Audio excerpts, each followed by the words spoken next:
We are back. It's a somber start to Rollin Jays for a lot of reasons, but mostly because we lost to the fucking Kings. I'm Coley Mick. I'm here with Buddha, the square-headed ball knower, and cousin Stiz. We are produced by Jake Yazzie, who's all the way back. Presented by Underdog Fantasy, the number one app in the App Store. I don't know, overall, sports, what have you. We're taking them all. We're coming for all corners on that little App Store. So watch your back. You can go and help keep it at number one by downloading, signing up, using code Banner19. That can get you up to $1,000 in bonus cash with that initial deposit. I don't know why you wouldn't want that deal. That just seems too good to be true to me. What's too bad to be true? Buddha, have you seen this Celtics record with and without Kristaps Porzingis? Do we have to have some conversations? Because they're 19-4 without the boy. They're 9-7 when he plays. I can't be having 9-7s under any circumstance. He's on my list. He's on my list of concerns right now. And again, when I say concern, it is, they're not playing well they're not playing well at all.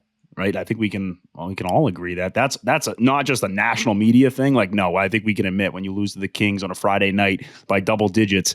Yeah. Not looking too good. So, yeah, Porzingis is on my list.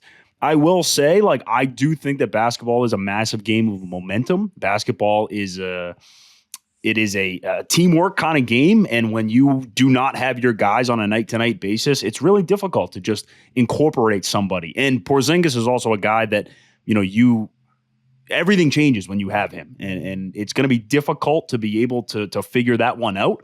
It's different with him in the starting lineup than it was in the postseason when he was coming off the bench and making that impact. But yeah, ultimately, we say Porzingis has looked great. I think that's the message that Rollin Jays has been saying. He's moving around well. He looks healthy, limber.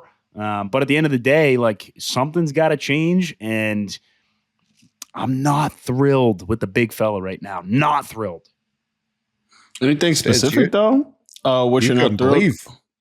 You couldn't believe that those numbers, Stiz. What are you thinking when you hear stuff like that?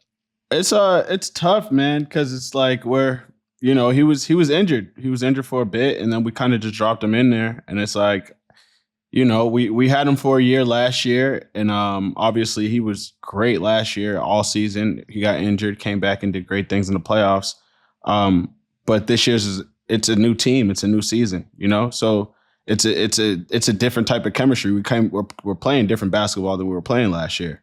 You know what I'm saying? So kind of dropping him in, and like you said, dropping him in, he's not just a guy that's coming in. He's not just a guy who's going to give you 8 points. You know what I'm saying? He's coming in and he's a factor regardless. He's 7'2". He could shoot. He could post up. He could do everything. You know what I'm saying? He plays defense. So it's not just a guy that just comes in that's just filling space. He's going to do a lot of things. And it's the team kind of has to mold around him in a way. As much as he has to mold around the team, it's not one of those guys that just comes in and you have to find a place in the team. Nah, the team kind of has to mold around what he does as well. And it seems like we're having growing pains in that right now. We're watching that in real times, our growing pains of dealing with that versus dealing with that way earlier when we were killing. It's tougher now when we're not hitting as many shots from three. It just looks different. It looks different. They're overly featuring him in an attempt to knock off all the rust at once, as opposed to slowly incorporating him. Even last year, when Missoula brought him back in the playoffs, he brought him in off the bench because he didn't want to disrupt what had been working so well. I'm not saying make him your sixth man. That would be too much. There's so much season left. What number on a scale of 1 to 10, Boot, are you at worried wise? Because for me, it's still very low, not because of just homerism or overly optimistic, but it's still just so relatively early in our basketball calendar, which is late April, May, and June. Those are still a few months away. If we're still looking like this mid-March, it's probably a 7. But right now, I can't really get my concern up to over 2.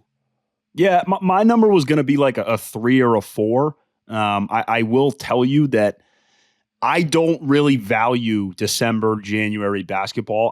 If you look at like how those teams, the champions, right? The last, 20 champions, like I don't know if they were playing their best in January and February. I don't really think that is the barometer of a really good team. When I go back and I think about the Garnett and the Pierce days, when you got past the trade deadline and your roster was solidified, that stretch is really when I'm going to look at and say, how are we playing? When they added a PJ Brown and a Sam Cassell, right? And they were able to figure out what their rotation is, okay? Like those are situations where, okay, now I'm going to really ramp that up. And I don't think that a 7 or an 8 on the concern level is too high because I am worried about some of the other teams across the league right now. But that number is going to come later in the season. And I'm not going to stress too much about January basketball. And then the other thing that I would say is that what's different from this year to last year is we're getting every team's best shot. Like, did you see the Kings bench on Friday night? And I know this is such a small thing. Talent in the NBA wins out. But like the Kings bench was riding and dying on every single possession. We are getting teams' best.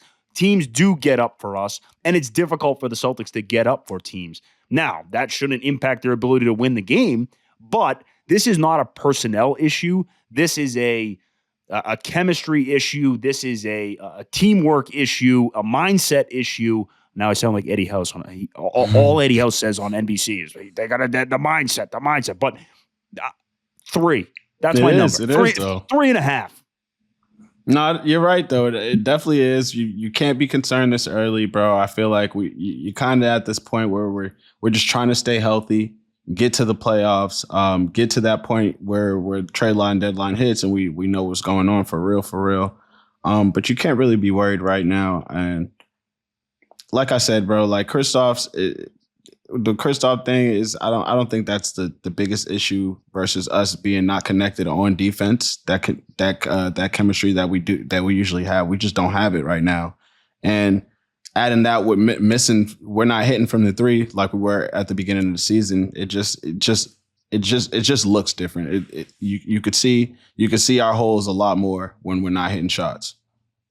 Yeah, and something you said, Buddha, like I reject the premise that this is the first year we've gotten teams' best shots. Like that's not just because we're the champs. That's been happening. I don't think Tatum's ever played a game in the NBA where he wasn't getting someone's best shot. Now, a lot of teams are bad and their best shot stinks, so that doesn't matter. But I don't know. The Kings, since Christie's taken over, have been much better. Should we have lost to them, especially the way they did, which is an unbelievable meltdown in the fourth quarter? No, absolutely not. I have no excuses for that loss. It was a bad loss, no matter how you strike it. This was a team that came to the year projected to be a playoff team, projected to be like a dark horse Western Conference contender that just absolutely sucked for the first 2 months of the year, got Mike Brown fired.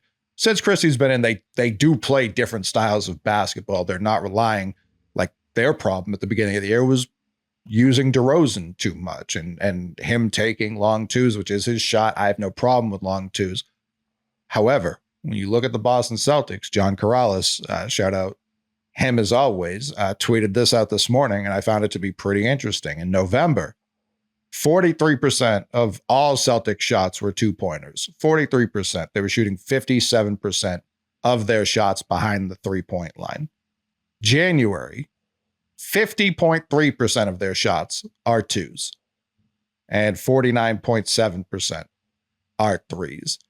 And what's interesting, and he pointed this out in another tweet, as they've skewed towards more 2s than 3s, their percentages across the board have gone down. So it's not even like, oh, they're shooting and scoring more. No, their 3-point percentage way down.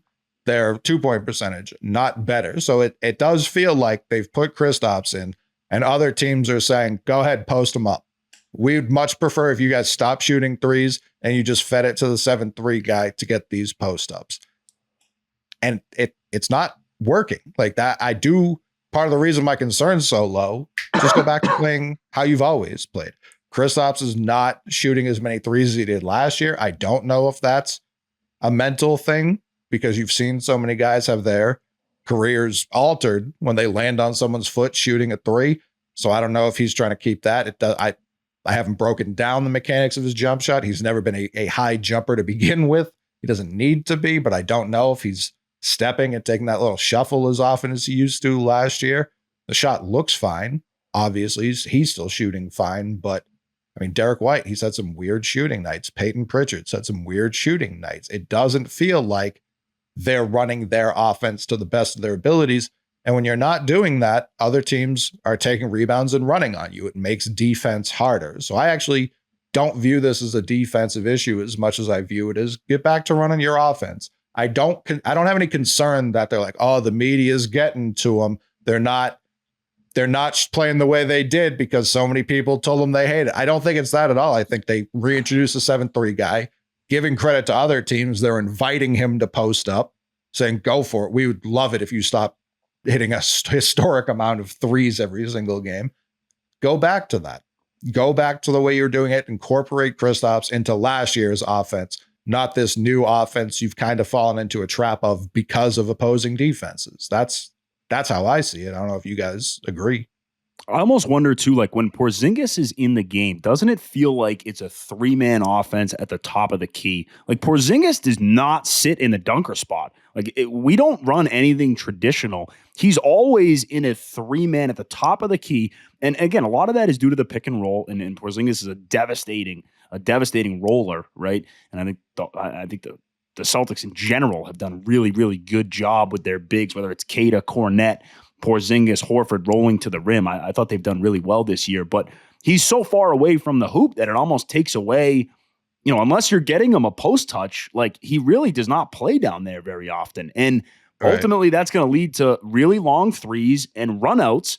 And one of the things I noticed on Friday night, specifically with the Kings, is how many transition opportunities they had off of turnovers and long rebounds, and their pace of play, like their intentionality of, hey, we're going to get into the offense. Like the Kings were into their offense at the 19 mark, where the Celtics are they dribble it up, takes them 6 seconds, they make a bounce pass to the big man, and now they're getting into it at 13, 12, and that limits what you can do offensively. So when Porzingis is in the game, like I just want them to move a little bit quicker, move a little bit more, intentionally, okay? And just pick up the pace. Like, look at the speed. When Tatum brings the ball up and he's dribbling and he's walking, or Derek White is, lollygagging up the floor, like, no, fuck that. When Devin Carter got the ball on Friday night, did you see how quickly he was moving? Like, I know Fox didn't play, but it almost looked like he was because of the speed that the Kings were operating at. And you don't see that from the Celtics unless it's a big night, like a playoff game, a Milwaukee comes in, a Golden State comes in. You're not seeing the level of speed and intensity offensively, and that carries on to the defensive end. No, you're absolutely right. I hope that us being world champs last year doesn't like rub off on that thing where like we're better than every team, you know what I'm saying, and we're just supposed to beat them. Because we are, but we have to play in order to win. This is still the NBA. And you're absolutely right, bro. It looks like we were dragging our feet a lot of the times, especially on defense and on those transitions. And it might not be us dragging our feet versus the teams just moving their feet faster than ours, but either way, we got to get back. Got to get more connected on defense, man. We got to get back. We got to get more connected on defense, and I feel like that'll definitely, obviously, help the offense, bro. Great defense wins championships, but I don't think it's, like you said, I don't think it's a defensive problem versus us just not being connected, bro. Like it seems like we're just not connected right now. Yeah, and it's hard when you're trying to re-feature a guy who takes 20 shots a game. It just adds a new wrinkle that you get to work through. Luckily, and this is, I mean, I know we did it. Everyone said it. Keep him in bubble wrap till the playoffs. This is why you can't. This is why you need him out on the court, getting minutes, playing with everybody. I mean, we've seen it with the Nets when they try and trade for Harden. We see with the current iteration of the Suns, who how many games have they played over these what are they, 3 years now? They've been together a while. When you aren't playing together consistently, that fucks you over, especially in larger games. It was kind of one of their biggest advantages last year is they played so much together that even though Kristaps went down, it was like, yeah, we're good with Al. We can do this too. This isn't a problem for us. So these minutes from now through the All-Star break are now more pivotal than I'd like them to be, because they do get to figure some stuff out. One thing you just said, Stiz, that they expect to win mentality. That was a huge problem for them before they won last year. The reason I was so comfortable with them last year, when they had a win, they didn't fuck around. It was really only once, maybe twice, that Cavs game. That was weird where Buddha's boy started just drilling threes. Dean Wade also came in, hit a bunch of threes.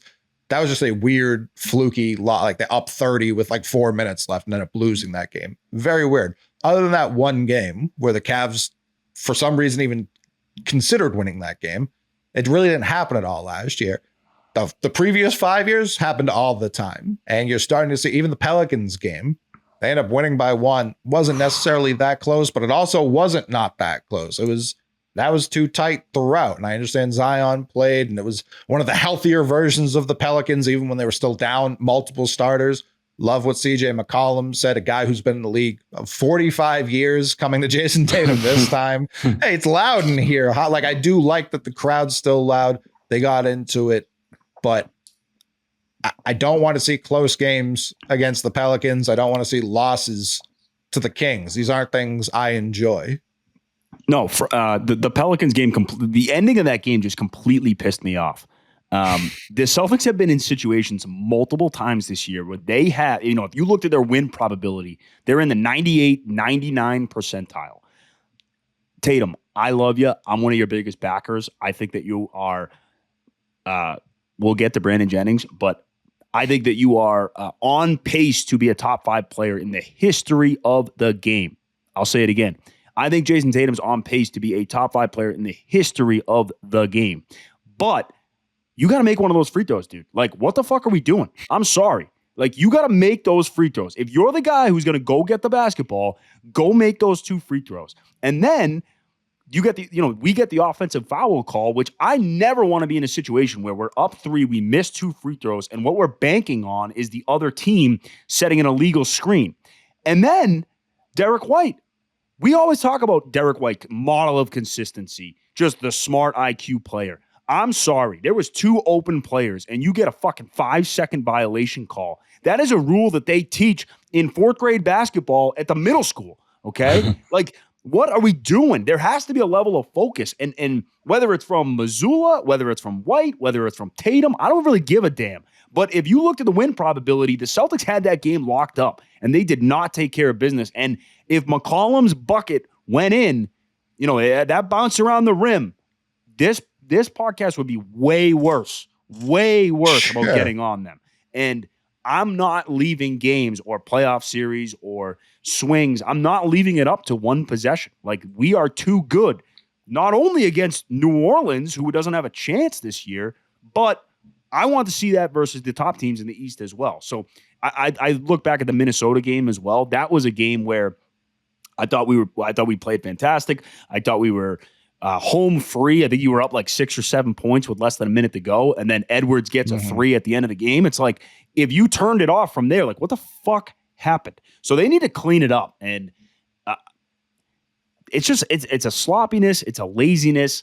It's a body language thing. Like, they don't look completely locked in. Am I going to hold it against them long term? No. I didn't have money on the game, so it doesn't matter to me. But I know other people did, and that's why people are freaking out over the January loss. Hey, I'm with Buddha 100%. Everything he said, he hit the nail on the head, like, legitimately. Says, why does Dejounte Murray hate the Boston Celtics? What is his problem? Seems like a lot of players from a lot of teams do. It seems like, I don't get it. Seems like Sabonis hates us. I don't know. Dejounte Murray hates us. Then Murphy started hating us for a little bit. It didn't make sense. It didn't make sense to me, bro. I don't get it. I'll just say it's the championship blues, bro. You got to deal with it being a champion.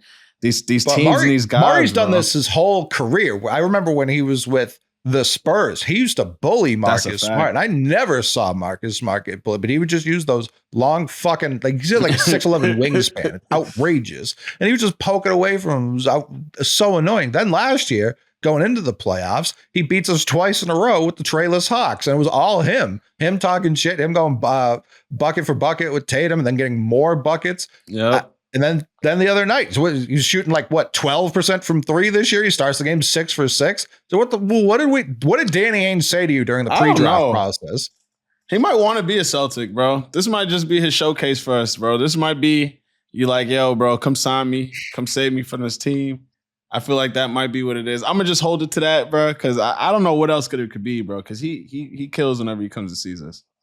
He hit his 4-3 in that game, and he's like staring down the Celtics. It's like 4 minutes have gone by in the game, and he's talking shit to the bench. Like, there's something about the green and white. He's from like the Pacific Northwest. He's from Washington. There's nothing. There's no reason. No for correlation. Him to hate it. Yeah, he went to college in Washington. And they got drafted by the Spurs. Like, what the fuck did we do to you, Dejounte? I'm sick of it, Buddha. It does feel like he plays better against us. Like, he was kind of a disaster. Kind of a disaster in Atlanta last year. And I really, really, really liked him when he was in San Antonio. He was a guy that I looked at and said, man, if we could upgrade from Marcus Smart to Dejounte Murray, I don't know how that's going to happen. But again, I never thought that we would have the opportunity to trade for a Drew Holiday. So he was a player that I had looked at and said, man, that would be an elevator for us. And I think that he would complement the Jays really well. Obviously, he doesn't shoot it as well as he should. And, if you're a guard in the NBA and you don't shoot it well enough, it's going to be really hard for you to be a high level player. But he can get hot. And I look at him as a player that, again, it's going to be really hard to trade for a $29 million guy. But I think Dejounte Murray is a legit NBA starter. I think that he is a playoff guy. I wouldn't want to go up against him in a playoff series. If I was a 6'3" guard, and I had to go up against that guy, that seems like a headache to me. By the way, the money does work. Drew for Dejounte. It does work. You haven't gotten his name right once. You're 0 for 3 on saying his name. Dejounte, Dejounte, whatever it is. It doesn't matter. He's not good enough for me to know his fucking name. You wanted to trade Drew Holiday for him. You don't even know his fucking name? The money works. The money works. The money works, and he's the worst player, so I'm all set. Hard pass. I'm a hard pass on that, too. Yeah, not enough defense. I wouldn't do it. I'm just saying the money works. And Brad Stevens, as a GM, does love to go at players who kill the Celtics. Like, that is a pattern. That's a fact. He also called the Spurs when Dejounte Murray was still there, and he said, "I'm all set. Can I have Derek White? I know you're tanking for the tall Frenchman." And Pop was like, "Sure, no problem." So he had a chance to trade for him right there. He picked Derek White. He picked correct. That was the right move. That was the right move. No doubt. Definitely the right move. Yeah, 1,000%. You see what happens, Sid? You start agreeing with this guy. You start saying trade Drew Holiday for Dejounte. I didn't say that. I said the money works. And that's a very difficult thing to find. You said for Celtics to be able to make trades, it's going to be really, really difficult to find money matches. It's going to be really, really difficult. Not necessarily. It just really depends where you look. I mean, I said this on Third Time the other day, and I'll say it here again. Al Pacino Grunt, active Twitter, Celtics Twitter user, posted a trade sending Kristaps to Utah for Walker Kessler, Colin Sexton, and Trey Hendricks. And I wouldn't do that in the middle of the season right now because I'm not panicking over this. July, yeah, I would heavily consider that for sure, because you talk about money working, that you're saving money in that sense, which shouldn't be the goal, should never be the goal. But like you're saying, if you want someone to be in that dunker spot down low, like a Rob Williams, Walker Kessler has been elite this year and largely throughout his career with that what are they calling it now? Verticality above the rim on lobs. Tatum loves having a lob threat out there. So does JB, even if JB sometimes throws wild lobs. But they do kind of miss that element. Cornette obviously is solid. Keita can do it a little bit, but truly having an elite guy who can fill that role and also defend the rim. I don't even know how much you're going to have to pay him, because I believe next year would be his last year as a rookie, but we've talked about it really since the season started. Kristaps can't be re-signed. You would have to let him go to free agency regardless. And I don't know that they're even going to want to match that come that actual free agency with that tax bill staring them in the face. If you can get Walker Kessler, who I think is like 22, I know he came into the league very young, this summer, I think that would be an interesting way to go about it. And I don't necessarily hate it as a future move. In the middle of the season, I can't do that. I'm not nearly panicked enough to do something like that. No, I mean, you would need like a second round playoff exit or like something, something to really, really, go poorly for the rest of the season to break up the starting five. But Coley, you're absolutely right. Like, eventually the chickens are going to come home to roost. Like, we have to pay all these guys, and that bill is going to become more and more. And it's not just the starting five. Like, when you get above the tax, okay, the Peyton Pritchard contract, the Sam Hauser contract, all of this money is going to continue to add up, and the Celtics are going to have to find cheap alternative options to be able to fill out this roster. So when you look at a guy like a Baylor Shireman or a Jordan Walsh, those guys are more important than Celtic fans are giving them credit for. And, you might not be paying attention to what Shireman's doing in Maine, or, you might not see Jordan Walsh for 3 or 4 games, but they are going to have to find cost alternative options in the future. I shook my head at that deal, number one, because I don't want to move off anybody in our top 6 this year or next year. I'm committed to that. I think that they deserve multiple runs at this. But why I shook my head is the Colin Sexton piece. Every time I hear Colin Sexton, I just think about when he was at Alabama and they played 3-on-5. And like, yeah, I think they were like winning. It was incredible. He was dominating during that. He also put Penny's son in a box when they were in high school. So yeah, Sexton, I love. He's a dog, right? Like he's a grinder. He's a guy you want on your team. But ultimately, when I look at the NBA right now, there are guys that can handle the basketball. There are guys that can shoot the basketball, and there are guys that can defend the basketball. I never want the ball in Colin Sexton's hands over a guy like Jason Tatum, Jaylen Brown, Drew Holiday, Derek White. He's just not a good enough offensive player. He would be a bench piece. Yeah, but he's not a good off-ball player, and I don't want off-ball players. That's why I value Peyton Pritchard and Sam Hauser, because they don't demand the basketball, and they can play in a system to be able to support the ball handlers. So I value guys who can do 2 things, can shoot it and can defend it, because we have our ball handlers. I want the decision maker on the Celtics to be Tatum, Brown, Holiday, White. Those 4, nobody else. So I'm not looking to add more creativity offensively. I'm not looking to add, more instant offense. Like, that's not what I'm looking for. What I'm looking for, not a shot creator. I'm looking for a guy who can hit the open shot. And that's why there's a lot of guys that I don't think fit this Celtics team really well. And Dejounte, however, whatever you want to say, he kind of fits the bill of he doesn't really fit. Like, I don't want the ball in his hands primarily. No, Dejounte doesn't fit at all. Colin Sexton this year is averaging 18.2 points per game, shooting 42% from 3-on-5 attempts a game and 90% from the free throw line. So he for the Jazz is better than Peyton Pritchard at basketball. No. Oh yeah, for sure. 1,000%. Absolutely not. Not a doubt in my mind. Absolutely not. If Peyton Pritchard was a starting point guard for the Definitely. Utah Jazz, that guy would have a fucking statue built for him. Are you kidding me? No. Well, they would do that for a lot of reasons, but not because of the basketballing. Sexton definitely, yeah, for sure. Could you imagine Pritchard just getting 35 minutes a night? Like, I would love to see it. It'd be tougher, bro. I think would it'd love be to tougher. see it. He's getting I mean, you'd have to defend a lot more, which he can pass with the guys around him. If you're on the Jazz, no, he'd be mouse in the house pretty frequently.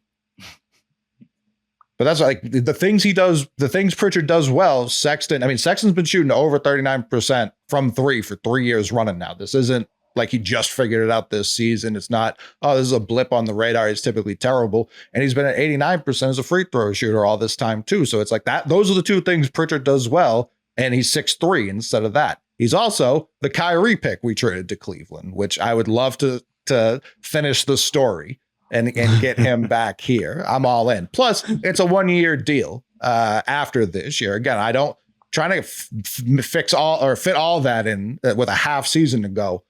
Dumb. Like, I agree with you. I want to see this team get multiple cracks at it. Year 2. This is year 2. This would be multiple cracks at it. And I don't see a world where the best usage of your assets is letting Kristaps just expire and lose him for nothing. I think that's the absolute, you can't have that happen. You just can't, because you can't refill that with anything. It's not like you get that 30 million in cap space. You get nothing because you're already over the tax. So I came into the year saying it. I still feel that way. I think this is his last year. unless you're trading Drew, which I don't know that. He's got 3 years left after this, or all 4? I think he has all 4 after this. No one wants that. I And do I don't want to get rid of it though. either, but no one wants it. I still think Holiday and Porzingis, even with their flaws and how expensive they are going to be, I still think that they are movable pieces. Drew Holiday, when he came to Boston, again, as an established winner, like if I'm a team who is a veteran away, I'm trying to think of a good example for you, but don't you think a Dallas might be interested in a Drew Holiday? No. I think so. I absolutely think so. They're a bunch of losers. Losers. They need a they're winner. trying to trade for Jimmy Butler. They don't know what they're doing. That's why I say no. I just think if you look at teams around the NBA who need a veteran, just like the Celtics did last year, you know what I mean? Like clearly Horford as the veteran was not getting them over the hump, and they needed somebody with a ring on their finger to come in. Drew Holiday changed our organization. I think he is a descending player, and I don't think that's a hot take to say. I mean, I don't think he's getting better at basketball, right? And obviously he's not the on-ball defender that he was 3 years ago. You see the Celtics using him more as like a captain of the defense, kind of like off-ball communicating. I do wonder when we get to the postseason if, now it's okay. It's Drew's matchup. That'll 1,000% change in the playoffs. I think There's no reason to be doing it game 42. You know what I mean? There's just no benefit to that. Not in January. This is a guy who played an entire full season last year, actually played in the Olympics, and hasn't missed much time this year. Like, he has not had much time off. I think them putting him on the other team's center as a nice little break and then ramping him up for the playoffs is exactly the plan. I'd be shocked if in the playoffs he's not doing that. I'll be very concerned. I would be concerned as well. Then I'm at a 7. Look, guys, I think we just roll it out with our guys. Hopefully they win some goddamn games. We can run it back in the playoffs, get another ring, and then we face this crossroads when we get here. Because right now, my head is hurting. We talking about trading Kristaps, trading Drew. My head's spinning, y'all. I didn't notice what we was doing when I came in here. Can I just say for a point? I want to make it clear. Coley, do you want the Celtics to trade any of their top 6 this year? Hell no. No. Me too. So I don't want any of this to be out of context. There are opportunities to improve the organization moving forward, but I am all in on this 6 this year, and I am all in on this 6 next year. I do not want to break it up. I think it's foolish to break it up, and I know letting Porzingis walk for nothing would be brutal, but I really think it's catastrophic. It's catastrophic. That's horrible. Unless you already have something lined up to trade Drew, like you're saying, which I think will be harder than like when we acquired him, the new rules hadn't even fully kicked in yet. Exactly. You know what I mean? And he's not making the 35, 30 that we signed him for. He was making, I think, it might have been like 40 when we got him. That part's fine. But I think 30 right now is something a lot of teams don't want to pay unless it's a starting caliber guy younger. And if you look at those teams like a Magic, for example, if they were trying to get that leadership, that's right when Franz and Paolo's extensions are kicking in. They don't want to add 30, 35 million to that right off rip for championship experience. I don't think that number works. I think you're looking at trading Drew like the last year of his career almost, when a team's just like, yeah, we'd love to have this guy in the locker room. We don't expect much from him on the court. That's fine. Like, we'll take 1 year for him. But to your point, you don't necessarily have to trade anyone from your top 6 to get Walker Kessler this year if you wanted to. Ainge isn't gonna, like, he wants the picks and he wants Cooper Flag. So I think, like, he's been in trade rumors for a while. I would overpay. I think that's my overall point, to get Walker Kessler in the building. I would absolutely give up, Coley? I'd give up 2 firsts for him. And I do think that's overpaying. Yeah. So, and this is one of the points I wanted to bring up tonight. And again, are the champions sorry, I call them the champions, which they are, but are the Celtics at a point no, you got it right. Yeah, I did. Yeah. You're right. Are the champions at the point where how much are we going to take from the future? Right. And I just think that Tatum and Brown have the career long. I mean, Jason Tatum is 26 years old. He's talked about in the media like he's 31 and like this Correct. Is it. And Shay's talked about like he's 14 and they're the same age. Same age. So it's like it's hard. Like, we have 5 more years before Tatum even eclipses plus 30. Like, we have time. And that's why when I talk about those cost-effective like replacements, like again, the Shiremans and the Walshes of the world, they are going to be important because we are going to need to find cheap rotation players to put around Tatum and Brown moving forward. I mean, obviously we're committed to those two. I mean, you have two people on a supermax. It's the first time that an NBA team has ever had to do that. And with the new rules, these are ramifications that the Celtics are going to have to work around. I do wonder, those first round picks, right, Coley? Like, I think it's super important to realize the value of those because those picks could end up being rotation players somewhere down the road. Is Walker Kessler going to be the difference this year for the Celtics to get over the hump that they've already gotten over? Like, I don't know if I'm willing to give up 2 first round picks for that. It's an insurance plan at best. I like Cornette and Queta enough to say I'd rather roll the dice on that. Where I do have a little bit of worry is the wing spot. And with Tatum and Brown, again, like when Pierce, Allen, like those guys, like having James Posey come off your bench was fantastic. And having Sam Hauser come off your bench has been fantastic. But when you have a guy who has back issues, that freaking scares me. And if Sam Hauser's not ready to go for the postseason, I do think that changes this team, and I don't know who the guy would be to replace those minutes. Is it Pritchard? Because Pritchard's going to get his own minutes, and there's matchups out there that we've seen that it doesn't work for Pritchard. Oklahoma City's a great example. Like Pritchard is not a guy who's going to play 25 minutes. So if Hauser's back flares up, who are you going to? Is it Walsh? I think it's definitely not Walsh. Who is it? You just split up. I think you just give our starting 6 more minutes, which sucks. But that's just I think it's what more it's going to Drew. be. I think that's the answer. That scares me. Like, I think they need another answer or another option who's better than 20-year-old Jordan Walsh or G League Baylor Shireman. I think if you look at that 15th roster spot or the ability to upgrade the Springer spot, Springer's $4 million.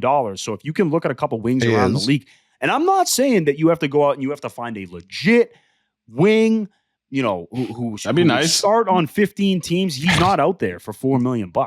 But can you find an alternative to Hauser that can give you 5 to 7, maybe even 10 minutes in a postseason game? That is the caliber of player that I'm looking for. So part of the reason I don't see it that way, come playoffs, Tatum and Jalen really aren't coming off the court. Hauser's a weapon. He's nice to have. If he's not there, I can live without that. Part of the reason I do think it's a big, and specifically Walker Kessler, you talk about future assets. First of all, having Walker Kessler when Al Horford's 29 years old, like that's going to be an important person. That's the most important person I'd argue they need to find a replacement for long term. That's a fact. And if you can get someone who can play with him for half year and a half, however long, and absorb a lot of his knowledge, even better. 2, I don't knock on wood and all that. Kristaps didn't play in the fucking playoffs last year. So if he's not going to play this year, which is super on the table, again, knock on wood. Yeah, I would like to have an option there that isn't like, hey, Al, can you go play 40 minutes a game every game, all 16 wins we need to get right here. Fine. But that's where like Cornette and Queta. I was about to say Cornette and Queta is it's gonna be horrible in the playoffs watching that go down, bro. Yeah, like right now, Hauser's our 8th man because Pritchard and Horford, when the starting 5s out there, are your 6, 7. I put Horford at the 3. Like I don't really care about as much as we obviously if Tatum or JB go down, that's the most fucked we can be. No doubt. That's fucked. Bad. Everything we said goes out the window then. Sure, of course. Yeah, 1,000%. But if in this world, if Hauser can't play more, just having Drew Holiday play the 3, he can guard 3s, like, and he can be a spot shooter. So that's where I don't necessarily see like, with Jordan Walsh isn't ready. He definitely isn't. Baylor Shireman, he threw a nice pass down the G League. That's really all I'm hearing about him. His numbers really aren't looking like you'd hope a 22-year-old rookies in the G Leagues would look like when defense is what it is. There really aren't that many big men down there. Other options are like, I pulled up Springer and he makes $4.018 million because you need to know the exact because you can't trade for $1 more. For more. Not like right now, Stiz, the Suns and the Celtics could not pull off a trade. They don't have any guys making the exact same deal, so they can't trade anybody. It's tough, man. It's tough. I have a couple names. I got a couple names that I looked and I did exactly what you're doing, Coley. I looked at the Springer number, then I tried to find a couple alternatives. I even looked at. This is going to pain me to say because I really liked the energy that he brought us last year, but I think Tillman's a guy as well who's fallen out of the rotation. He doesn't really seem to have a role, and I think there are matchups where I think Tillman can help us, and I think Dallas was a great example of that. But I mean, he definitely has fallen out of the rotation, and can you make an improvement? Also, when we say Al Horford's 29, we're obviously joking. Not really, but Sure. we're obviously joking. Do you know how old Xavier Tillman is? Got to be like 26. Is he also 29? He's 26. I look at the guy as he's 33. Like, he's got like 7 kids and like, his back hurts. And He's like, 29. He's 26 for real? He's 26 years old. So I looked at. He looks like the cop from Family I thought he was a Matters. vet. I didn't know that. Coley, I thought he was a vet. Coley, if we're talking about overpaying for a big, and I like Walker Kessler, I think I would do Springer, a first, and maybe a pick swap in the future. I don't think I would do multiple first just because, again, I think those are going to be valuable down the stretch. A guy I would overpay for is Trace Jackson Davis out of Golden State. Stud college player. I don't know why they would want to get rid of him, but nope. I would overpay for him. He's so much worse than Walker Kessler. Yeah, but I don't think you have to give up the same amount. I don't think you have to give up 2 firsts. I really like for somebody who's stinky. That's like why. Other names, and this is more of a project. Okay, so I think this guy could be good down the stretch. Noah Clowney from Alabama, 20 years old, 6'9".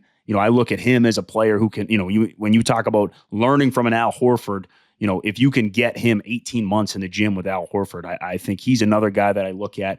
I brought this guy's name up previously. And the Celtics have always been linked to him, but Jay Huff is another player, 7'1", shoots the piss out of it.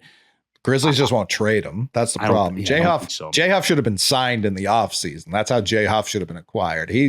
15th man. We could cut Kristaps if we had Jay Huff. They're the same player. Yeah, I guess. Again, like Jay Huff is just like the 40-year-old version of Kristaps. Best men's league player there will ever be. Couple of wings I want to throw at you. You're going to say they all suck, but guess what? We're looking at $4 million players. They're all going to suck. Okay. I didn't say Jay Huff sucks. I'm all in on Jay Huff. I just know Memphis won't trade him. Anyways, 3 wings for you. The first one's a Duke connection, and I don't love this player, but I see the potential for him, and that's Dariq Whitehead. I think he has the potential to be a really good defender, and the Jason Tatum Duke connection, I think, is something looking these guys up. Whitehead hasn't played a lot. It's not fair to him. He's young. Caleb Houston, 22 years old, out of Michigan. I really, really, really liked him when he was at Michigan. He has not turned into the player that I think he was projected to be. He's been in the league for 3 years. He's 22 years old now, but I look at him as a player who I still see a ceiling, or I still see a higher ceiling than a lot of other 22-year-olds. So he's another player that, I don't think Orlando's ready to give up on him yet, but I do like him. And then my dream, this would be the guy that I think like he would actually push for rotation minutes, is Julian Champagnie or whatever his name is from San Antonio. I like him a lot. I don't. Do we have him or his brother? I mean, his brother. Okay. I think Justin maybe. Yeah, Justin. But I really like him as well. I've seen good things out of him in San Antonio, and the Spurs Twitter loves him. So he's another guy. And then from the guard perspective, can he shoot? I feel like nobody on San. He can shoot. I felt like nobody on San Antonio can shoot for real. No, that was Dejounte Murray 5 years ago. 2 guards too, just to continue this and finish my spiel so that I can let the important people talk. But 2 guards that I love, and Detroit's having a fucking awesome year and good for Detroit. Like, that's awesome. Marcus Sasser out of Houston. I fucking loved him when he was at Houston. He's only 6'1". We traded him. There's limits there, but I would love to get him back. And then it's just a player that I've always been in love with because he played college basketball with George Niang, and I freaking loved him, was Monty Morris. out of Phoenix. I just think he's a That veteran hoops. presence. He won with Denver. Am I wrong? He was with Denver when they won. That feels correct. It feels correct. So that's what we're going to go with. Because then they traded him to Washington, right? After that season, they traded him. Or no, they acquired him from Washington, maybe. He might have been the Bruce Brown replacement. Not necessarily like 1-for-1 replacement, obviously. I don't know. I feel like he was there for the championship, but maybe I'm wrong. He's just another player that, again, if you get an injury and you need a guard, he's another guy that I would look at. They got to upgrade over Springer. He does nothing for me. Jaden, I wish you the best of luck. I wish you the best of luck, buddy. I'm with that. I mean, he doesn't. I mean, I don't see enough of Jaden Springer, so I can't really make an argument for you, bro. He's the 14th man. Like, it happens, and I think you can't make an argument for him. I think it was smart of Brad to go use that second round pick just to have the contract. Because, like you're saying, they don't have a lot of moves that they can make. How much does Tillman make? Is he more than Springer? 2.5, so he's less, like 2.36 or something like that. So it is less, and that limits your options on him. Sure. But you know what? With Springer, if Drew Peterson, your two-way player, is getting the opportunity over Springer, that tells you something. Like, sure. Why not Seth Curry if you're looking at guards? Because Seth is at 3. Where'd it go? 3.3. Like, you could swap out Springer for him. I'm not saying that's the move you should make, but you could. I could do that. I'm not mad at that at all either. I like that. I wouldn't hate it. We need a shooter, bro. If Hauser's back's gonna hurt, we need somebody who could shoot that rock. That's the first thing. That's why I asked about Champagne. Can he shoot? Yeah, he can. He can. Well, that's why, like, the Javonte Green rumor came out, right? And like, obviously he's been in Boston before. He's really good friends with Tatum. I think there's a fit there. You know, you could trade Springer for him. I know he knocked down a 3 the other night, but like, I'm all set. Like, I don't need.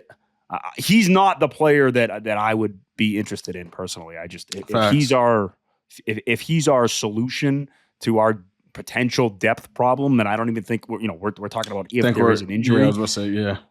I'm all set. I'm good. I think that's a whole nother problem if we come to that, if it happens. Sure. Like, with someone like, So no. Sure. We need somebody who's either a bona fide shooter or somebody who's actually going to play defense and play our style defense and get in the rotation. You know, Jaden Springer, we know he could play defense, but he's not obviously in the rotation. You know what I'm saying? We need somebody who's going to impact if they're going to get in there. If we're talking about these type of guys. Yeah, I mean, it's obviously not. And if we're looking at reunions, I mean, Daniel Tice is making 2.8. We're bringing back anyone. It's going to be Tice. I actually want your opinion. I'm actually not mad at it. I'm not mad at it. We need a big, bro. We are one hamstring pull, knock on wood, away from a big situation, a big problem. You know what I'm saying? Down in the big position. You feel me? So where do you think Tice would rank? If you're going to rank those bigs, right? Then you got, in my opinion, this is my ranking right now. Cornette, Cada, Tillman. I think we all feel pretty solid about those three. Where does Tice slot in those three bigs right now? Because I think we might remember the Daniel Tice that was playing in the bubble or playing at a really high level. He's not the same player that he was, but where does he rank? I think he's like right under Luke Cornette. He's like right there. Yeah. Shoulder tapping. Like there. Shoulder tapping. That's kind of how I feel too. Not that was ever a dead-eye knockdown shooter, but he would take it. You know what I mean? He set a nice screen. He knew how to seal to get some layups for other people on like the pick and roll and pick again, that little snake thing that he perfected. Yeah. So that was, he would have to be. And plus the starters already know how to play with him outside of the guy he'd be coming to sub in for in Porzingis. So that's where it kind of makes a lot of sense. Now, I would still go for Kessler because the other point, like I'm saying, it would be next year's pick and then like the 31 pick or something like that because you can't do back-to-back years, this, that, and the third. We have picks. We're flush with picks. It's our biggest advantage. The reason I'm okay overpaying now for a young, controllable guy who you can re-sign, it won't be a crazy big contract. So it'll be like 20 or something like that, but nothing that's going to ruin you. You look at the Warriors right now, and they tried to do this shit with like the two timelines. draft and contend. And they're just a team without a heart, a brain. Like they're dead. Like the Steph comments after every game are just staggering. like, man, I don't know, like that. Staggering. And it's not even, this isn't even necessarily two timelines. You are trying to supplement. If we're gonna keep picking in the 30, basically, we might as well just keep grabbing as many second round picks as we can, because it's the similar caliber of player. Even last year, you saw like a Filipowski drop. Sassler, like you just said, he was at that top of the second. As long as we can have multiple seconds and try and get up to that early 30s, 40s, it's kind of the same caliber of player you're going to get on a year-to-year basis. So if we can move those 2 1s with I mean, it has to be, I don't think Tillman even makes Kessler's in the 2s. I don't think it's Tillman would do it though. Springer, I think. Springer and 2 1s. Like if you want to put some protections on the 31-1, go for it. I'm sure Ainge is not going to allow that, but go for it. That's the other part. Like I think Ainge would do that for us. I also think the Thunder are going to skew the NBA's value on draft picks moving forward, because if you were wondering where your team's first round pick is, Sam Presti has an Oklahoma City. I was gonna say they got a Thunder jersey on. Like it's actually insane how many picks that they have, that I think that there's going to be trades that the Thunder are going to make that where it's like, holy shit, they gave up like 3 first round picks for a guy who's not even that good. But the reason why they did that is because they physically cannot draft 6 guys a year for the next 10 years. Like there's not enough roster spots. So I think the Thunder are going to impact, and don't, like, Coley, don't you think somebody can beat that offer? Like, don't you think somebody can beat the Celtics 2 first round picks?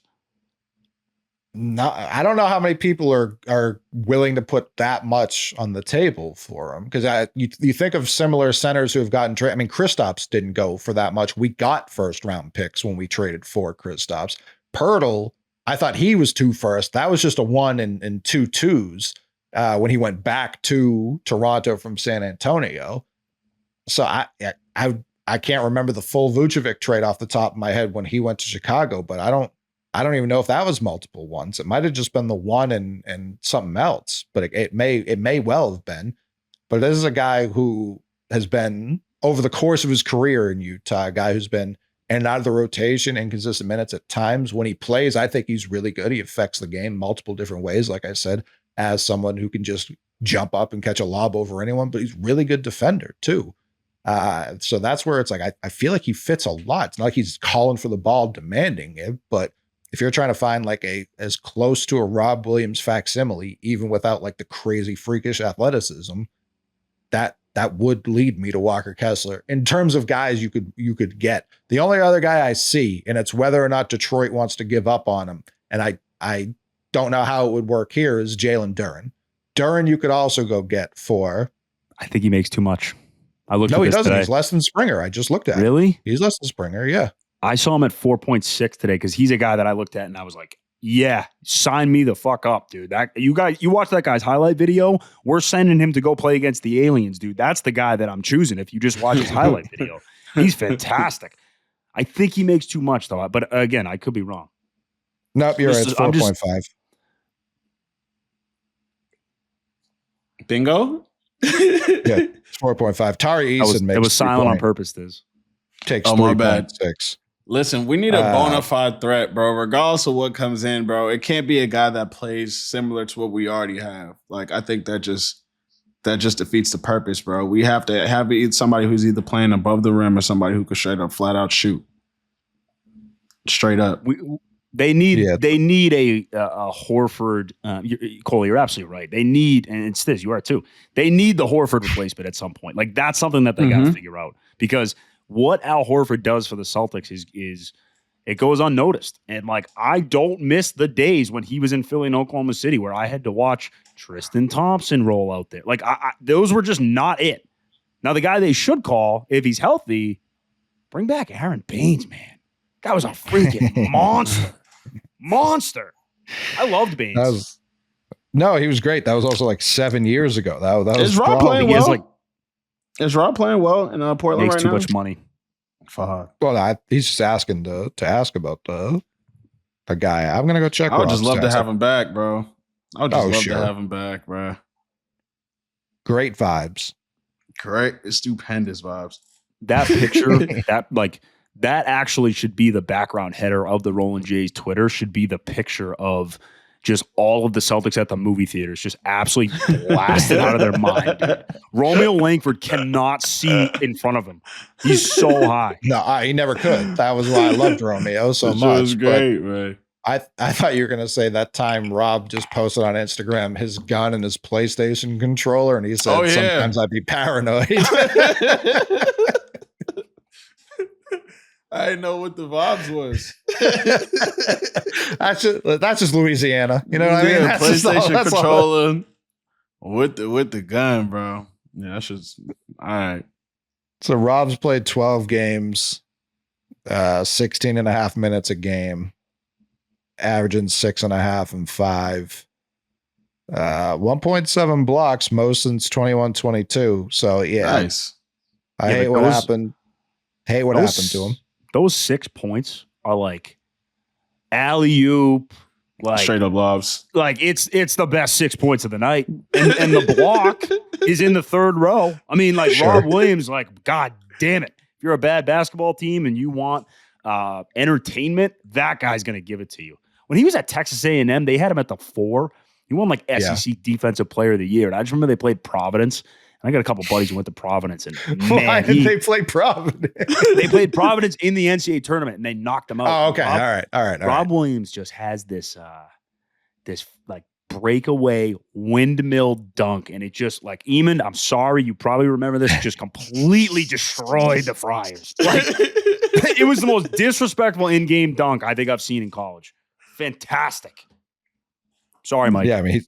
He's averaging 72% from the field. Oh, yeah. Straight up dunks, bro. 6 points, 72%. 92% from the free throw line. He's taking 1.1 a game. He's hitting one of them. Like, you know it. A Rob Williams missed for how many is he take? I got to see the total. He's got to be 16, right? Is he 15 for 16? It's better than 37.5. He's 12 for 13. So he's killing it. I'll always love Rob. Rob always. I bet you those 12 too are all and ones. Like, oh, for sure. Probably, yeah. Yeah, it would make sense that there's an odd number. Jake, how are we feeling about the team right now? You nervous? I can't get nervous. I feel like we're, like Buddha said, December, January basketball. Like this team's built for the playoffs. So yeah, if we're strolling into March, April, and we're looking like this, it's a different story. But we got a lot of games coming up to turn this around. I think we got 4 this week before next pod. It's just chemistry, boys. Just chemistry, fellas. They just need a little bit of that, you know? They need to go to dinner or something. Too. That's what I'm saying. They need to go to dinner or something, bro. They need like movie night. They need another movie night. Boys need another movie night, bro. I bet Missoula would go. Facts. We got the Raptors. They got 9 wins. We got the Magic on Friday. Paolo is back. So that will be a game for sure. Yes, it will. We got the Hawks on Saturday. That should be interesting. And then the Warriors on Monday. Monday is MLK Day. I was like, why are they playing at 5? So yeah, they're playing the Warriors on Monday. It's a big week because then I was about to say for some reason this is arch nemesis week. Well, it's our West Coast swing. I feel like that usually happens in February, so seeing it in January has me confused. But yeah, we go Golden State at Clippers at Lakers back-to-back nights. Probably better for them, right? As opposed to having a day off before the Lakers. 100%. Then they'd be real banged up. And then the Mavs that Saturday before they come home. So yeah, damn. This is a tough stretch. Like a really tough stretch. This is the test stretch. This is what we're gonna know. We're gonna find out a lot of things. Like we're gonna find out good or bad, bro. We're about to find out a lot of things. A lot. We got Toronto first. Yeah, at Toronto, and then so Portal. We got a Portal game coming. And then we play the Magic at home Friday. We know what that's going to be like. Yeah, that'll be a war. Mm-hmm. The Hawks Saturday. So Is the Trey back-to-back, playing? Yeah, Is that's the Trey- question, Stiz. We'll find out. Is Trey playing basketball? Bro, this is tough. The got me Trayless nervous. Hawks. If it's the Can't- Trayless Hawks, I'm Nobody's nervous. scarier. Nobody's scarier. Hey, If that Trey's Golden playing basketball, State, I feel better. And then at Golden State, bro, yo, this is arch nemesis week. yeah, at Golden State will tell me a lot because last year only Denver took the season series from them. Charlotte came close. They could have done it late in the year. They didn't. They got smacked. Tatum wasn't allowing that. But this year, right now, Golden State can't take the season series if they win on Monday. So that'll tell me a lot where we're at, especially with how they look right now. Like that, don't tell me Golden State can turn it around in a week. They really can't. But they can see that white and green jersey and try and just figure slip it out. into the They'll old string thing. something. Yeah, they'll string something up. They'll figure it So out. Steve Kerr figured it out for us. like It's gonna be a good game. when the Warriors were on top, we would always go 1-1 against them. There were always close games. Right now, they're 1-0. If we're trying to be the them of the last decade, it's time to return the favor. That'll be a massive game for how I feel about the fellas. And I don't want to pretend it's all doom and gloom either. You can't be losing the fucking Kings. Like I can't have that. I don't care At who home? coaches, whoever. At home. We can't lose to Toronto, bro. We can't lose to Toronto. No. Even though Porter's gonna have a game, I think he's gonna have another game. We can't lose to Toronto. No. We can't lose to the Magic, bro. And they're gonna come out fighting, but we cannot lose to the Magic, bro. Yeah. We can't lose to the Magic. I don't think we're gonna lose to the Warriors. I definitely don't think we're gonna lose to the Warriors. And who's the last team in there? The Hawks. Trey or Trey And the less. We don't know yet. that's why I try to forget. Damn. Yeah, we'll figure it out with the Hawks, man. That game's gonna be up in the air for me. I'll figure it out when I get there.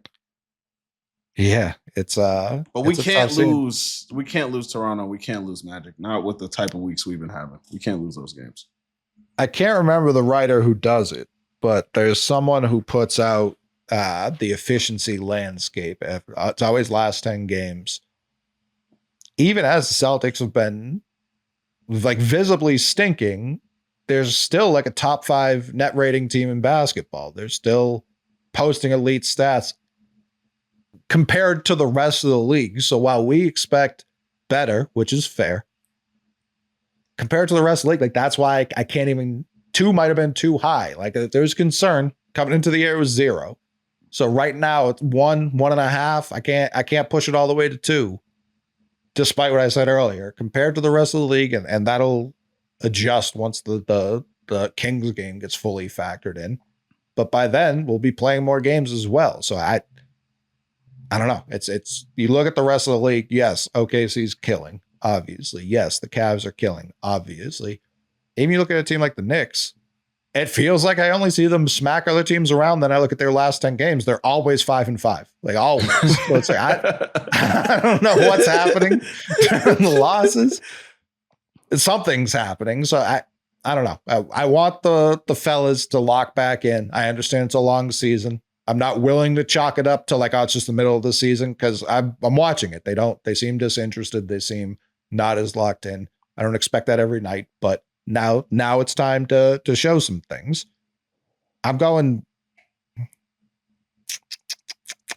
I'll probably go 3-1 here. They're going to lose to someone. Same. I don't think they're going to play a 4-0 stretch. Magic maybe, and then they demolish the Hawks on the back-to-back. Maybe 2-2. Shut me up, Celts. Wow. Shut me up. I like that. I like that though, Buddha. I'm still 3-1, bro. This is a big chemistry week for the boys. Like they're gonna need to rely on each other on defense and on offense with these teams that are gonna be coming at them this week, bro. This is a big lean on me week for them. We'll see what happens, bro. But I'm hoping for the 3-1. It could go 2-2 though. It really could. And shut me up, C's. Come on, champs. This is the week, bro. This is the week for it. This is a big week. Rivalry We don't week, want to for come on the podcast and talk about Walker Kessler and we don't want to do that, guys. I don't even know him. Got a great Boston name. Unbelievable Waka. Boston name. And He what did does. his I know you would know this, Buddha. What did his girl just win? Was it Miss America or was it Miss Universe? America. Let's get her to Boston. Walker Fantastic. Kessler. You get Walker Walker Kessler. Kessler Kid. in the garden. Kessler and Come on. Beulah in the same Yeah. year. Walker It's Kessler just- and Beulah. That's hard. Yeah, it all just works. It works too well. So yeah, Walker needs to come down here. I think the Celtics' biggest problem, we haven't really had a proper Jake prediction in what feels like months. True. It's been a while. I've never needed a 4-0 stretch more in my life right here, just strictly for the vibes. Like, Stiz's head is spinning over there talking about Drew and Kristaps trades. Like, we got to come back in here Tuesday night just Facts. pulling nuts off a 4-0. Yeah, Facts. all 20-point dubs. We haven't had, I feel like I said this like a month ago, we haven't had a JTJB 30-30 night. We used to complain about this shit. We used to be like, yo, guys, we know it's boring talking about winning. Yeah, I need those vibes back. We need those times back. So we can just be We assholes need that again. back, bro. It's coming. I'm, again, still not concerned. Don't plan on being concerned anytime soon. But I do enjoy, like, it's my favorite TV show. And right now the writing is bad. The acting is worse. I need the writers to get back on their shit. Would you say they're playing soft, Buddha? Ooh, what a word, Coley. What a word, shit. Coley. Sugar, honey, iced tea. Here we go. Soft? Here we go. I was a I'm fan. hearing I their was a fan leader. of that guy. You know, I was Sure. a fan of that guy, bro. I would used to say play. that. Go You ahead. know what? Go Stiz? ahead, Stiz. I want. No, No, go ahead, Stiz. Stiz. No. This is you. Yeah, I used to play with that guy on 2K, man. He will not be named like Voldemort right now. I used to play with that guy, bro. I was a fan of him, bro. I used to watch him draw. I saw the 55-point game, man. And for him to come out after we go and smack his team in the mouth every year and come out and say our star is soft, bro, it's crazy. You know, I'm not gonna stoop to the level of calling other people he who not will be named soft because I didn't see that. I didn't see that in his game, so I don't know how he sees it in our guy who comes consistently to Milwaukee and gives them the business, like consistently to Milwaukee and gives them the business, bro. And I'm not even trying to spark anything, bro, but like, yo, soft is the wrong word, bro. Say you don't like that he don't talk trash. You know what I'm saying? I'm okay with that. Say you don't like that he's not as loud as these other guys. That's cool with me. That's not his game. But what his game is come out here and give you guys 30 a year. That's what he does. That's what he does, bro. And get the ring too. It's not like he's playing losing basketball. It's not like he's getting 30 with a loss. Nah, we're getting 30 with dubs and rings over here, bro. Come on, man. 6 years of Eastern Conference Finals are better over here, bro. This is what we do, bro. Soft is the wrong word for my guy, bro. Not loud, okay. Hooper, okay. But soft, nah.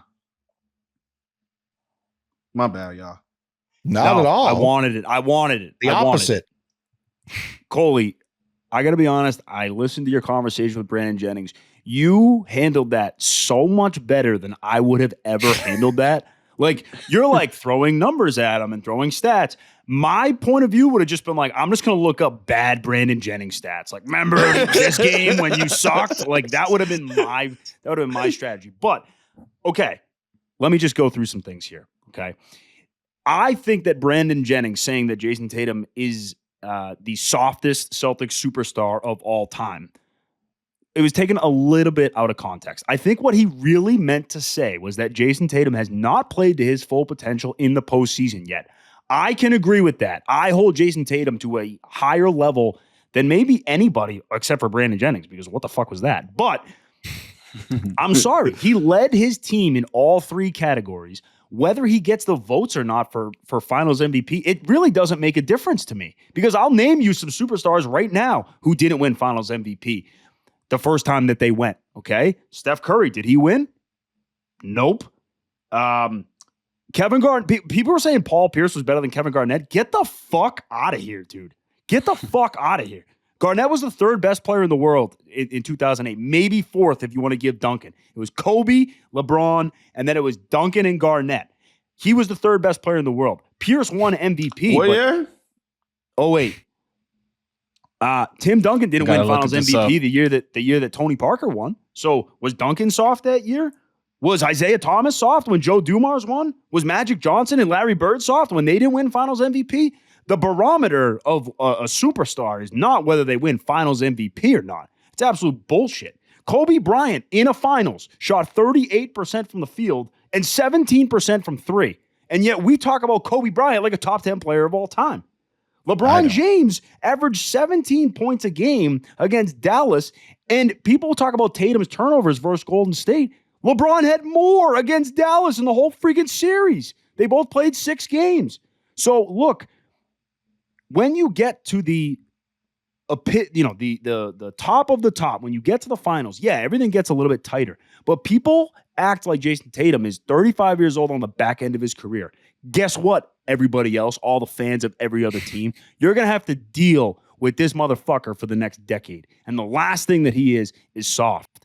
And I'm sorry, but give him another 5 years and Paul Pierce is not going to be, Paul Pierce was never a top 10 player in the NBA. Never. Not a top 10 player. Jason Tatum has been a top 10 player essentially since he's been 22 years old. So he's going to get there. I think it's going to be really hard to catch Russell. I think it's going to be really hard to catch Bird. But oh yeah, I'm not ruling him out. Here we go, Buddha. 12 rings for Jason He's 26 Tatum. years old. He's got 16 0 Finals series wins. MVPs. Come on, bro. 26, 6 Eastern Conference Finals appearances. We talking about soft, bro. Come on, bro. Man I view dunked it on as- Braun.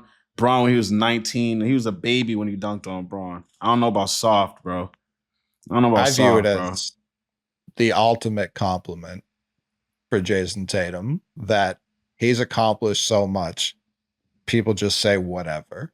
Like, just absolutely whatever the fuck about him and just hope that sticks. Like, just for the fuck of it. Because I've only seen them do this with one other player before, and it was LeBron. Skip Bayless Bingo. and Stephen A. Smith built an empire offsite. Like, what's the most outlandish shit we can say about LeBron today? He wasn't as good as Scottie Pippen. Like that, whatever the fuck would come out of their mouths, people would talk about it. So that's where it's just like, LeBron's done. You know what I mean? He's done out here. The fuckery is over. Like, he's still unbelievable. I hope he keeps padding his stats. I hope he gets to 50,000. His days of dominating an NBA game to where you can inflict his will and win whenever he wants, those are over. And they're looking around going, who else are we going to talk about like this? Like this level of conversation is its own industry, and it requires someone everyone else can band around to fucking hate. And that's Jason Tatum. He went to Duke. He plays for the Celtics. What else is there? Like, objectively, a hateable resume if you're not a Celtics or Duke fan. Very hateable. And he's cold. He fucking wins. He's on TV all the time. Since he came into the league, no one's played more national basketball or basketball period than Jason Tatum. So people have a lot to fucking say about him. They really can't talk about what he does with the basketball, much like LeBron, because he's too good. He's too good at it to be like, the last thing they could say was he didn't get the finals MVP. That's all they can clutch on to. Now. That's it. And by the way, he led the team in all 3 categories. Right. He arguably should have won it. Exactly. I understand why Jalen got it. And it's what a world we live in. As the original Jalen defender on the planet, myself, as someone who pointed out year after year, hey, I know this Tatum kid is cold. You guys are kind of missing what JB's doing. And I get it. We draft Tatum, we sign Hayward, we trade for Kyrie. This is all 1 year after we get JB in there. And he looked like a rookie, which is not an insult. Jaylen Brown came into the league a rookie, and he's added so much to his game that now people who underrated him his whole career are now overrating him, which I would much rather be called overrated. Like, I'm fine with me. Like, love that. Call me overrated all day. That does not bother. It shouldn't bother anyone. But now using him, saying it's his team, which when I said this to Brandon Jennings, he tried to pretend like it never happened.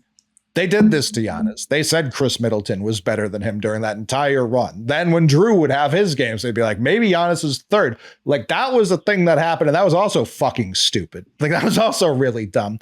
But you can't really make a living right now saying negative things about Giannis because he's gone in the first round every year. He doesn't even show up for the first round for his team to lose. So that has too short of a shelf life. You know, if you're talking about Jason Tatum in a positive or negative way, you're going to be able to do that year round because he's going to be on Team USA. Yep. He's going to be playing to June every year. You have all year to talk about this guy. All year. It's like LeBron. Just like LeBron. And you can't talk about his on-court. You can only talk about really nothing. We're talking about the finals MVP, which is voted on by like 8 white guys. Like, what are you talking about? That's not Doesn't a thing matter. to point to. By the way, all 8 of those people picked the Mavs to win that series. You think they were a little butthurt? They didn't want to give it to Tatum because that's another thing he could lord over Luka, their golden boy? Of course. There's levels to this shit. I don't want to hear if your opinions on basketball for anybody are based off of what the writers have to say, for your own fucking opinion. Can you watch the game? Can you watch how these guys play? Jason Tatum is as cold as they come. Right now, as we sit, there's one player in the world I'm comfortable saying is better, and that's Jokic. I won't say that about anyone else. Can't say it about anyone else. Everybody else is an argument. And let's I'm sorry. I'm gonna do it. I don't really care because if Brandon Jennings gets mad at me, do it to these meatballs. Brandon Jennings knows who I am. So do it to these meatballs. I'm gonna go in on him a little bit. Brandon Jennings, the last time you played a basketball game, Jason Tatum was a rookie. He put up 26 and 5 against you and eliminated you.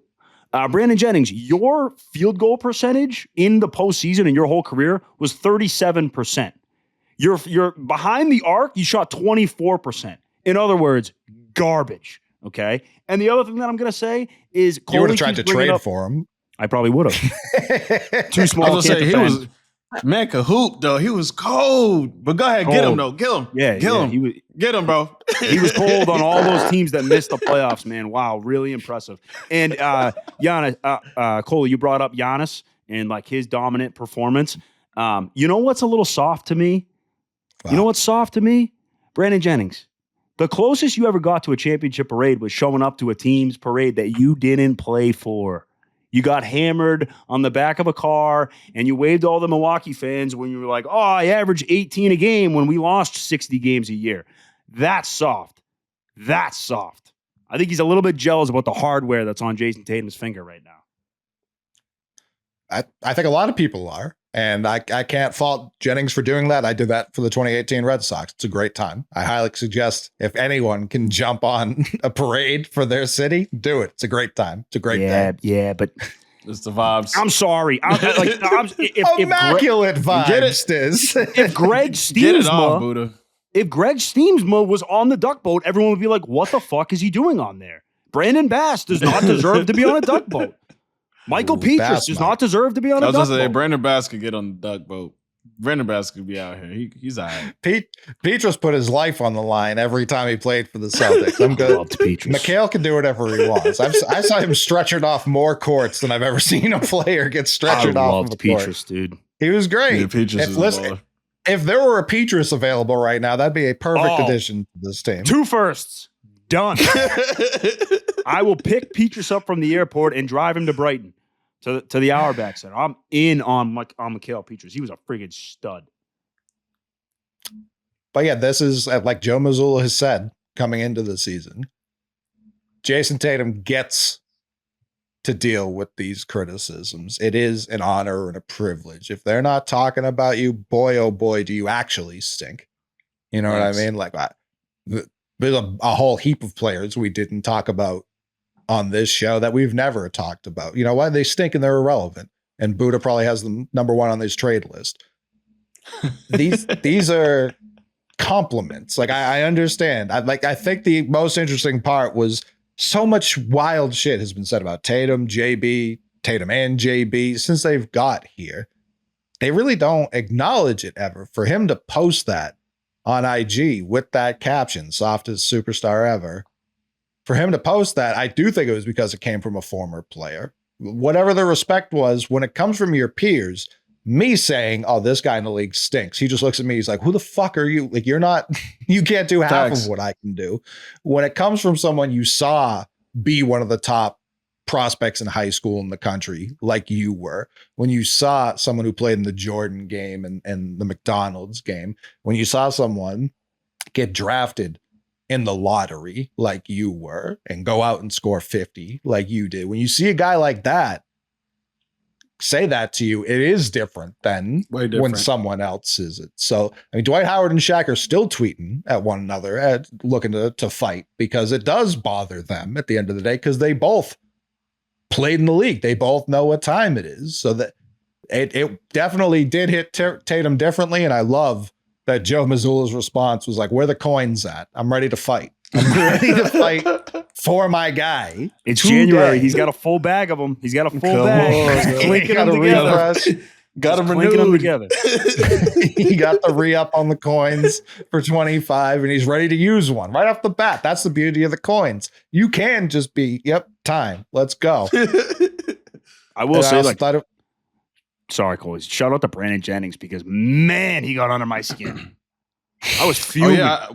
I mean, I could tell. I could tell just now. I was going deep. yeah, no, I mean, I don't know. When someone says something that ridiculous, I can only like smile and be like, we made it. Tatum made it. He is that guy. They're not talking about him if he's, I haven't heard one person be like, man, that Peyton Pritchard is so overrated. Like, that's never happened. And Pritchard's a good player, but he's not Jason Tatum. I've never heard anyone trying to even think. OG Anunoby, like, no one's talking about whether or not he stinks. Like, that's not a thing. No one cares. No one cares. He is that guy. He is. And you look at, by the way, the NBC started advertising that they have the NBA come October. Very high on NBC. A, they've done it in the past and crushed it. We all remember. We were all there. But B, them being this excited about having NBA rights that they're advertising 10 months out. Beautiful sign. The NBA is not even advertising the fucking Magic Celtics game happening this week with the current people who have the games. Yeah, was the that one the Peacock? Oh, that shit is great. I love Giannis that had a commercial. great line in it. Like, That when was he's good. talking, then That was Tatum good. talks, then it gets to Giannis, and he's like, yeah, I have one of those too. I just don't wear it everywhere I go. Yeah. All right, That was hand good. up. That's fucking That shit funny. was great. Beautiful. Great But commercial, you notice who wasn't in the commercial? LeBron and Steph. Like, I'm sure they'll get a commercial Asking closer the to the guard. season, this, that, and the third. But they let off with a 30-year-old, a 26-year-old, and a 22-year-old. Two of them from small markets, one of them from the Celtics. That tells me they're like, yeah, we're going to push this like it is a star-studded TV show. Here are the 3 stars we're going to have for the length of this deal. It's like an 11-year deal. Giannis, he'll be there for the first half of it for sure. We'll see what happens from there. Tatum's going to play that entire NBC contract out. You know what I mean? He will be there for sure. And Wemby, he'll be 29 when it's time to over. hurry up. Mm-hmm. Yeah, and he'll be the president. Also, who knows what's going to happen? For sure, definitely president of Paris by then. I think Horford actually turns 30 that year. Probably, yeah. I think he's due. I think he's due for a birthday one of these 5 years from now.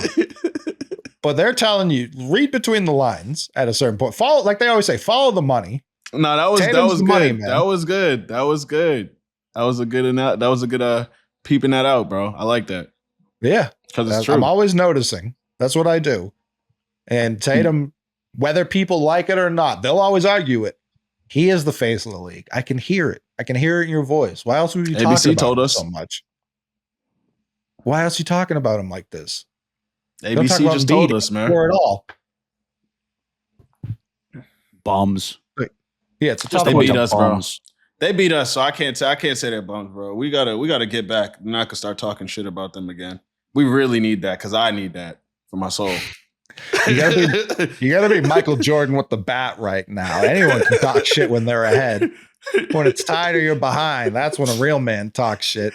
I don't need I don't need a winning streak to tell the 76ers they fucking stink. They know that. Look at their starting lineup tonight. They know they fucking stink.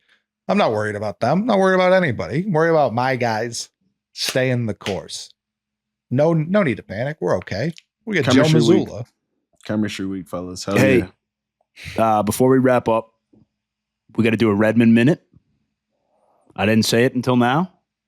Let's get it. Tewksbury hosted number 8 Andover tonight. Beat them by 15. Fucking phenomenal. Let's go to boys, man. Tooks, man. Unreal. I have put on deodorant like 3 times since getting home, and I'm still sweating. Okay. I missed out on the Applebee beers tonight, but you know what? There's going to be a time and place for that. 6 in a row for the Redmen. Another game on Thursday. We'll get you an update next week. Boys, Let's hooping. fucking go. LFG. 2 and 2 or worse. It'll be all Redmond next week. I promise. Absolutely. Facts. But shut up, the boys. When you asked for it to be a little later than 8, I knew they were playing tonight. Oh, absolutely. Yeah. Just for people who don't know, Jake texted us. He's like, "Can you guys do 8 o'clock?" I'm like, can we do 8:15? Maybe 8:30? The boys are on, bro. I understand. I might need now. you live podcasting from the game. Like I need live updates. I don't miss. So actually, I'm missing the It game might be Thursday too night. turnt. I was gonna say it might be too turnt, bro. So It might be sweaty. too You don't even turnt. Yeah, it understand. might You be don't even too understand. And they beat the coach who ran the freaking triangle and 2 against me. So it's just a little bit extra. A little bit extra. The triangle and 2. Triangle and 2. Kills me. Demoralized. Anyways, Absolutely that was kills your me. Redmond minute. Come back next week. Oh, for I next week. appreciate it. Oh, we need it every week. Love If we don't get one, I'm definitely pulling up their Mass Live rankings. I need to see it. Are we gonna get ranked soon? What's going on? After tonight, they got a chance. Like they're 6 and 2. They got some good wins. Smacking teams, yeah. Smacking they're- ranks. They're up there. They're getting good. Love Texas A&M coming next. A&M, yeah. Rob Williams, alley-oop. it. What would Rob do to this Tewksbury squad? Oh, come on. All right. Well, we'll see you guys next week. Jesus Christ.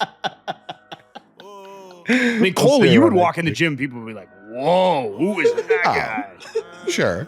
Oh. High school ball. Love it. We'll best. be back next week. Yeah, I'm still the man.